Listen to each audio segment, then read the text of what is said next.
Bonjour à tous les petits filous mes amis, on se retrouve aujourd'hui pour une tutoriel des familles avec Sandalphon. On va s'occuper donc du Havre, vous l'aurez compris, un Sandalphon créa sort, puisqu'en ce moment, bon bah pas de surprise, hein, quand on joue le Havre en général, on se dirige vers Sandalphon, forcément.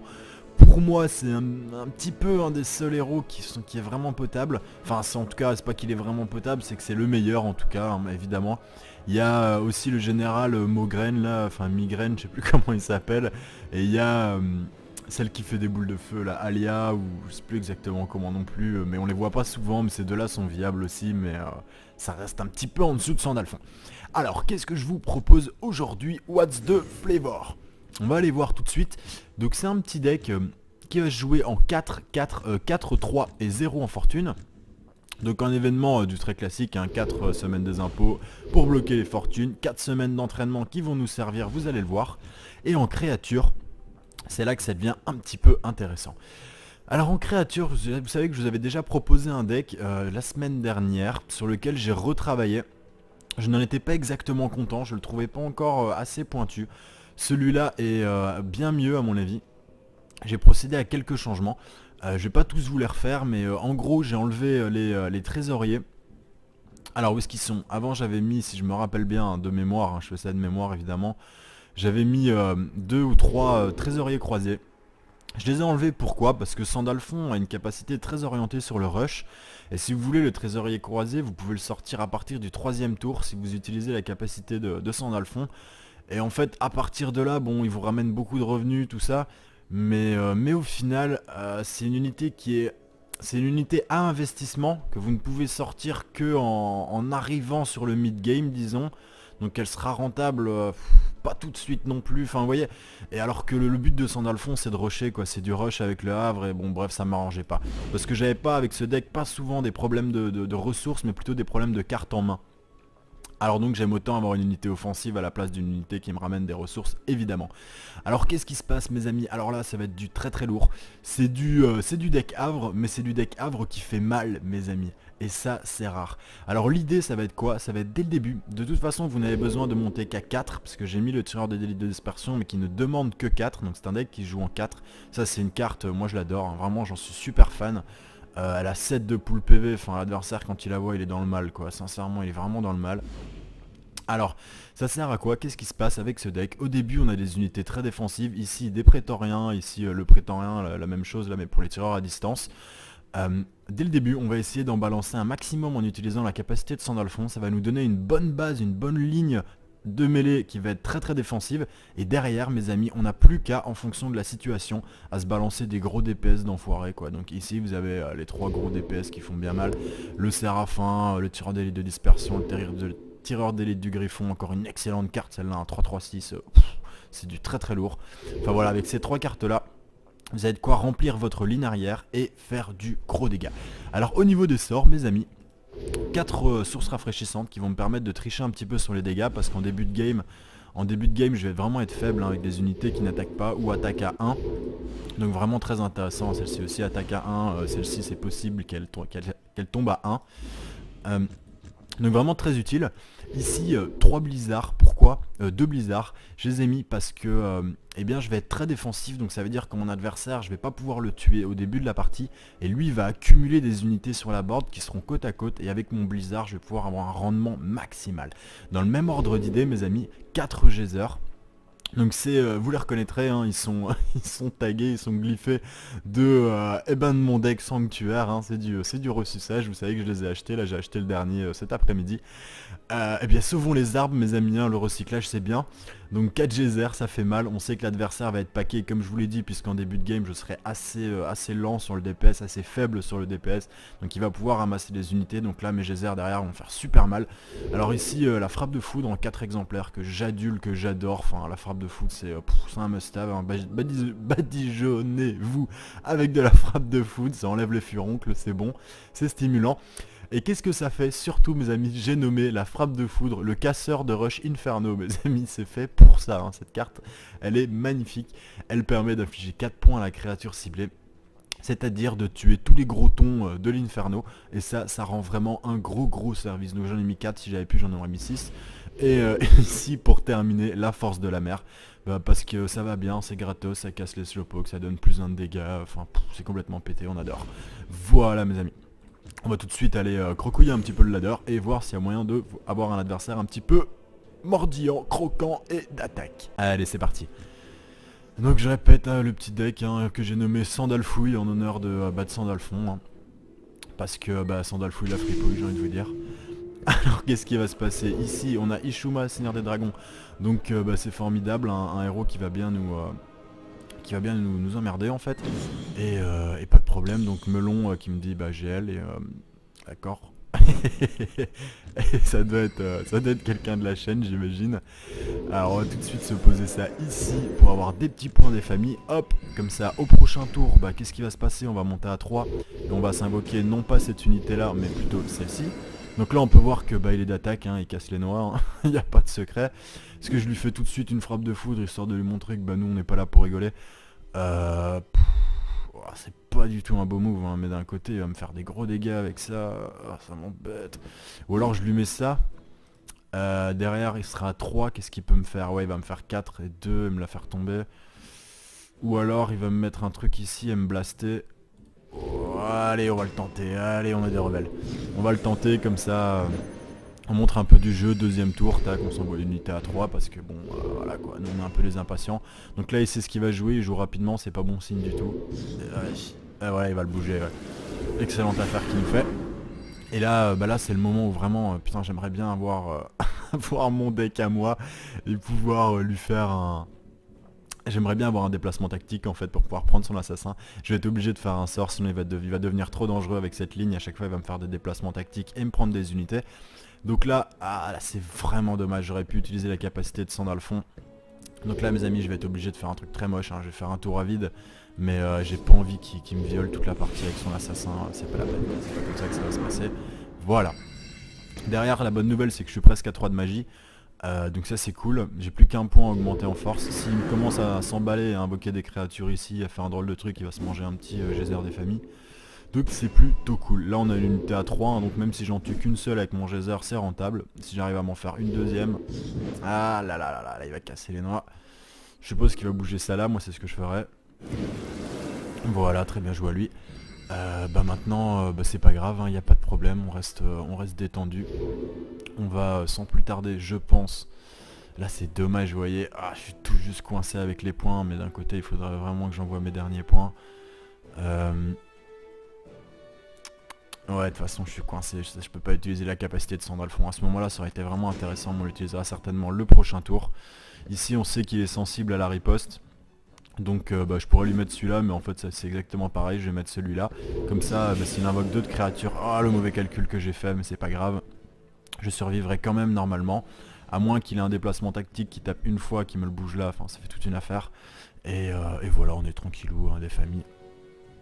Et en fait, vous savez quoi, je vais même pas prendre de risque, je vais faire ça, parce que cette unité là, je voudrais vraiment la garder. Très bonne unité. Alors, donc celle-là, je rappelle, elle inflige 2 points de dégâts quand elle touche une créature de mêlée. Elle inflige 2 points de dégâts à toutes les créatures de mêlée. Donc là, très bon pour moi, très bon. J'imagine qu'il va... Ouais, voilà, il va casser les noix. Qu'est-ce qu'il va bouger? Il va bouger celle-là. Ouais, très bien vu. Très bien vu. Là, encore une fois, si j'avais un déplacement tactique ou s'il mettait une unité là, le geyser, ce serait magnifique. Oh oui, merci mon ami. Toi t'assures. Toi t'es un vrai de vrai, toi t'es un vrai guerriero. Tu sais faire plaisir aux viewers. On te remercie mon ami pour nous avoir permis de te faire ce geyser, le geyser le plus rentable de l'histoire. Là c'est dommage, je me suis pas fait les deux, mais bon les gars, il faut pas être trop non plus trop greedy, c'est pas bien. C'est pas bien du tout. Là, comment faire? Attendez, est-ce que j'ai un truc de défense intéressant à placer? Non. Je vais mettre celui-là. Ah ouais, mais t'as pas 3. Donc c'est pas bon. Ouais, je vais lui mettre ça. Tant pis. Ah oui, en plus. Ah, quel idiot. Oh là là, j'ai honte, mes amis. J'ai honte. C'est pas grave, je vais quand même gagner. Mais j'ai honte de ce move. J'ai honte. Ne regardez pas. J'espère que vous avez fermé les yeux. Aujourd'hui, de toute façon, ça n'aura rien changé. Aujourd'hui j'ai enregistré 2 tutoriaux. Je vous demanderai juste d'être indulgent s'il vous plaît. Et là encore j'aurai un déplacement tactique, j'en bouge rien, je lui ferai un de ces carnages. Donc là on va tout de suite lui montrer que on n'est pas là pour rigoler. Ce qu'on va faire c'est que et 2, voilà, donc c'est du gros jeu d'enculé, j'ai envie de vous dire, parce que là au prochain tour il va perdre ces deux créatures là, son Wanizame va se payer 2 enchantements comme ça, donc bah en un tour il est mort, c'est plutôt cool. Et toi bah concrètement bah toi je t'explose, hop, voilà mon petit père, comme ça c'est fait. Et on sait que là, oh bah tiens je pourrais même défausser et faire ma grosse ordure. Attendez, ouais bah ouais c'est ce qu'on va faire, on va se défausser d'une carte et invoquer ce petit père là. Par contre, ouais, si je le mets en face du Wanizame, ça m'évite de prendre une claque à 3, c'est pas trop utile. On peut voir qu'il est monté en magie, donc pas net du tout, hein, il maîtrise la magie de l'eau, donc ça pue le geyser. Euh, on va se... Oh, mais je suis con. C'est pas grave. Hop, on va se mettre ça là. Oh là là là là, mes amis. Oh, j'ai honte de cette partie. J'ai honte. Oh, j'ai super honte. On peut voir qu'il a pris aucun des enchantements, je suis un peu déçu. C'est curieux. Normalement, comme bah, les deux sont morts, ça aurait dû sauter jusqu'à lui. Ça ne l'a pas fait. Là, j'imagine qu'il va m'en blaster une. Très bien joué à lui. Là, au prochain tour, on va pas faire dans la dentelle. Hein. On est là. Oh là là, là, du coup, il va la protéger. Ça, c'est un petit peu emmerdant. Ouais. Là, il faut que je me défonce concrètement. Ouais. C'est comme ça que ça va se passer. Ici, ben, on va se mettre ça là. Non, là. Là. Et là, on peut voir que bah, très bonne affaire pour nous parce qu'il a oublié un truc, c'est que bah boum, nous on n'est pas gratos, donc ça c'est fait. Et derrière, bah ok, tac, tu pourras peut-être me prendre celle-là, mais j'ai des gros doutes. Et là, mes amis, bah c'est la free win. À mon avis, ça va être un petit peu cadeau des familles, là on va se régaler. J'ai fait quelques petites erreurs pendant cette game, j'en suis désolé. Pensez bien à une chose, c'est que moi le deck est excellent, c'est pas ça. Mais pensez bien, voilà, donc forcément il faut que celle-là, il a bien raison. Il est bien deg, il vient de perdre 2 unités gratos sur un mauvais calcul qu'il a fait. Là, très bien. Et le mec il insiste, hein, là il est pas content quoi. Il est pas content. Donc là, bah tac tac, ouais. On va piocher une petite carte. Est-ce qu'il y a moyen de se faire un move un peu un move d'enculé comme ça? Bah voilà, le deuxième geyser le plus rentable de l'histoire. Voilà, et GG à toi mon ami. C'était cadeau. Donc voilà ce que je voulais vous dire. Mes amis, je ne connais pas, sachez que le Havre, bon je l'ai beaucoup joué hein, pour un tutoriel, attention, les trucs je les pratique bien et tout, bon on va s'en refaire une petite deuxième, allez. Parce que là j'ai pas montré du beau jeu, je suis pas très content, j'ai fait quelques erreurs, ça m'énerve. Faut savoir que j'ai fait 2 tutoriels aujourd'hui, que le Havre c'est pas du tout ma faction. C'est, pour tout vous dire, c'est la faction que j'aime le moins, que je joue, je la joue pas tout seul, hein, je la joue uniquement pour vous. Donc toutes les autres je les joue pour moi. Et enfin pour moi je les joue personnellement, moi-même quand j'ai envie de me faire plaisir, voilà, je change un peu de faction, je les joue toutes, mais pas le Havre. Alors ici, attendez, on réfléchit, une petite pause primordiale, ok il a du dispel, on s'en fout, là il a de la magie d'AE, il faut que je pack mes unités, bah ça tombe bien, le Havre de toute façon pack toujours dissipe les marqueurs, on s'en tape. Ouais par contre dissipe les sorts persistants sur la créature ciblée, ça veut dire que je vais l'avoir dans le cul avec mes blizzards, on y pense bien. Alors ensuite, bah, c'est du sanctuaire, donc sanctuaire, bah, j'ai pas grand chose à craindre. Est-ce que je fais direct le chacal ou alors j'attends un petit peu pour faire le chacal? Bon, j'attends un petit peu. Je vais attendre un petit peu de voir ce qu'il fait pour poser mon prétorien et essayer de le casser. Au prochain tour, j'utiliserai directement la capacité de Sandalphon, je pense. On verra, hein, sauf s'il m'invoque un truc salace, mais comme ça j'invoque direct 2 cartes. Tac tac, je me fais un 2-2. Et bah, c'est plutôt sympa ma foi. On peut voir qu'il n'a rien à jouer. Moi je me méfie surtout de ces créatures qui sont de ces tireurs. Du coup je ne vais pas utiliser maintenant la capacité de Sandalphon. Ça va me permettre d'avancer un petit peu dans les points ici et je vais tout de suite me mettre ça parce que voilà, comme ça on fait des dégâts, voilà c'est fait, hop et on rentre dans les points, c'est parfait. Après derrière dès le prochain tour, bah boum, tireur d'élite du Griffon, donc ça va faire mal aussi. Ici on a une bonne ligne bien planquée. En magie on sait qu'on n'a rien à craindre en ligne. Hein. Bon bah sauf ça, hein, il a mis son petit dégât quoi, c'est bien. Ça serait cool que j'ai l'event là, je pourrais peut-être faire un petit move. Moi aussi j'ai du dégât donc quand il veut quoi. Hop. Ça c'est vraiment là une carte que j'adore avec le Havre, vraiment très forte quoi. Pour 4 de coups, donc pas grand chose, 3-3-6, c'est ouf. Les tireurs avec le Havre ils sont vraiment très forts. Donc là il va faire un déplacement tactique, je suppose qu'il va bouger celle-là. Non, celle-là du coup. Là il fait un drôle de calcul. Un drôle de calcul. Il doit avoir un sort, hein. Il doit avoir un sort. Parce que d'ailleurs je vais le tuer au prochain coup, je vais pas prendre de risque. Je peux monter à 7, donc faire 4 et 3. Donc là bah, mes amis, on va surtout pas se priver. Ah non, parce que ça c'est 2 de magie. C'est dommage. Si je fais 3, je peux invoquer à 2. En fait là, s'il l'a invoqué en face, c'est trop bizarre. Parce que ici, il va prendre la riposte de celle-ci. Donc je vais le taper à 3 et s'il veut m'attaquer derrière, il ne me tuera pas et se tuerait sur la riposte. Si elle l'a invoqué ici, mes amis, c'est qu'il y a une raison, hein. Soyez-en sûrs et certains, il y a une raison. Alors, donc c'est qu'elle a un sort, c'est qu'elle a une frappe de foudre comme ceci ou quelque chose. Alors donc bah, on va juste le devancer. Hop, hop, hop, hop. Euh, Bah écoutez, je vais même pas, celle-là je vais attaquer directement, je la bougerai si j'en ai besoin. Et je m'invoque ceci pour être bien planqué, bien au chaud. Voilà. Akan, un souvenir qui est vraiment un personnage qui est vraiment très très beau. Je pense qu'il va jouer haut en magie. Voilà, donc il se débarrasse de cette carte là, comme je vous l'ai dit, il avait quelque chose dans le pantalon. Il voulait protéger pendant un tour, et après la tuer et pouvoir faire une attaque gratuite. Et bien ça ne se passera pas comme ça. Donc là, bah, j'ai choisi de bannir ma créature, d'accord. Là, bah écoutez, je pense qu'on va faire un move comme ça c'est fait, la grosse défense des familles. De quoi j'ai le plus peur? Bah de pas grand chose en fait, hein, donc on envoie la sauce. Et tac tac 4 et on prend notre dernier point de magie. Donc on sait que maintenant, bon on n'a plus beaucoup de cartes en main forcément. J'ai très très peur qu'il me fasse une fourche de foudre et qu'il me prenne toutes mes unités. Malheureusement c'est un risque à prendre. Il va bien falloir se mouiller un petit peu. J'ai de la grosse défense ici, j'ai un très bon bloc, hein. Du bon dégât, de la bonne défense, j'ai des sorts. Il choisit de me renvoyer ça, ça c'est très bizarre. Ouais en fait il choisit juste de gagner du temps. Ok. Très bien joué à toi mon ami. Ça vous voyez il monte à 5, ça veut dire qu'il veut me faire une fourche de foudre, c'est sûr et certain. Donc ça m'emmerde. Mais normalement, s'il me fait une fourche... Attendez, qu'est-ce qu'il a d'autre? Ouais, c'est fourche de foudre ou alors le truc qui bannit une cible, c'est pas grave. Parce que si je fais cette formation là, je vous explique, la fourche de foudre ça fonctionne comment? Il la met sur 2 emplacements, donc il devra choisir 2 emplacements vides. Donc soit il la met là et là, et il me tuera celle-ci et pas celle-là, soit il la met là et là et il me tuera ces deux-là. Il pourra pas me tuer les 4 normalement.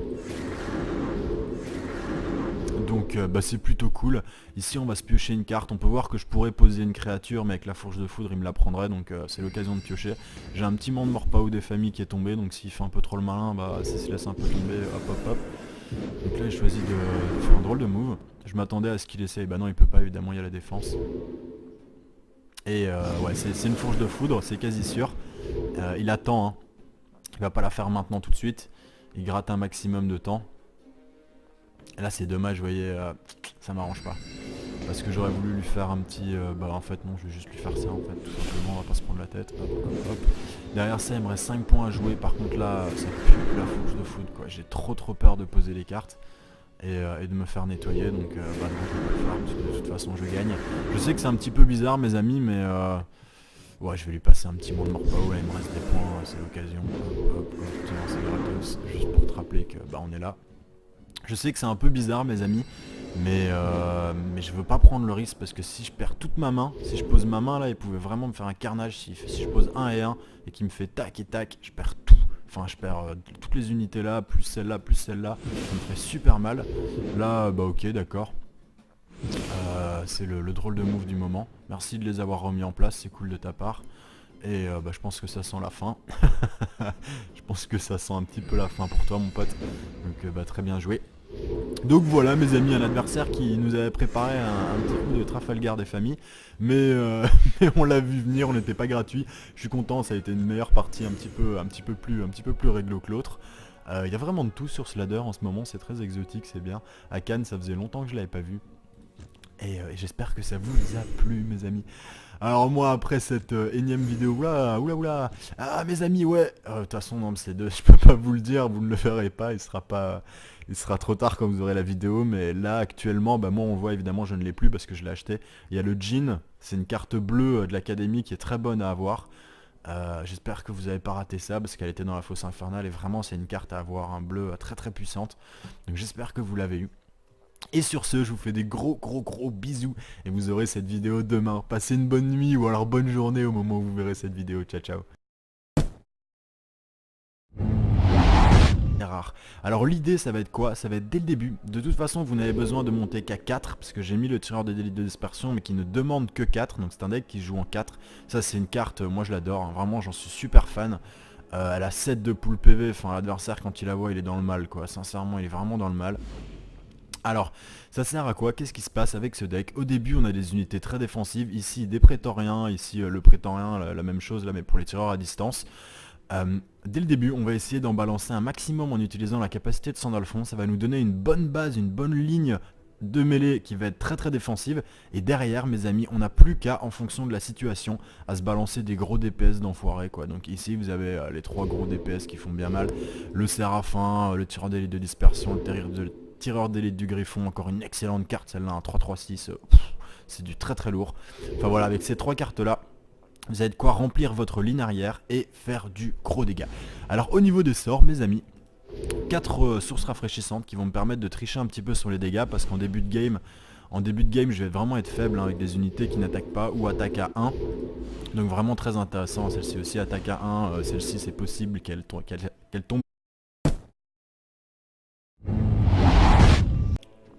Bonjour à tous les petits filous mes amis, on se retrouve aujourd'hui pour une tutoriel des familles avec Sandalphon.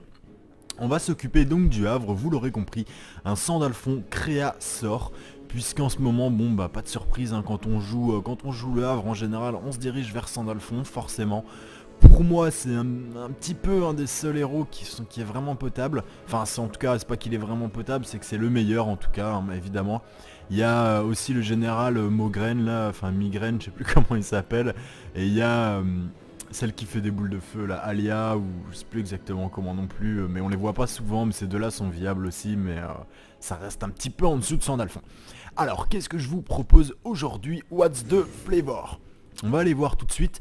Donc c'est un petit deck qui va se jouer en 4, 3 et 0 en fortune. Donc un événement du très classique, hein, 4 semaines des impôts pour bloquer les fortunes, 4 semaines d'entraînement qui vont nous servir, vous allez le voir. Et en créature, c'est là que ça devient un petit peu intéressant. Alors en créature, vous savez que je vous avais déjà proposé un deck la semaine dernière sur lequel j'ai Inferno. Et ça rend vraiment un gros service. Donc j'en ai mis 4, si j'avais pu j'en aurais mis 6. Et ici pour terminer, la force de la mer. Parce que ça va bien, c'est gratos, ça casse les slowpokes, ça donne plus 1 de dégâts. Enfin c'est complètement pété, on adore. Voilà mes amis. On va tout de suite aller crocouiller un petit peu le ladder et voir s'il y a moyen de avoir un adversaire un petit peu mordillant, croquant et d'attaque. Allez c'est parti. Donc je répète le petit deck hein, que j'ai nommé Sandalfouille en honneur de Sandalphon hein, parce que Sandalfouille la fripouille j'ai envie de vous dire. Alors qu'est-ce qui va se passer? Ici on a Ishuma, Seigneur des Dragons. Donc c'est formidable, un héros qui va bien nous emmerder en fait. Et pas de problème, donc Melon qui me dit GL et d'accord. ça doit être quelqu'un de la chaîne j'imagine. Alors on va tout de suite se poser ça ici pour avoir des petits points des familles. Hop, comme ça au prochain tour, qu'est-ce qui va se passer? On va monter à 3 et on va s'invoquer non pas cette unité là mais plutôt celle-ci. Donc là on peut voir que il est d'attaque, hein, il casse les noirs, hein. Il n'y a pas de secret. Est-ce que je lui fais tout de suite une frappe de foudre histoire de lui montrer que nous on n'est pas là pour rigoler?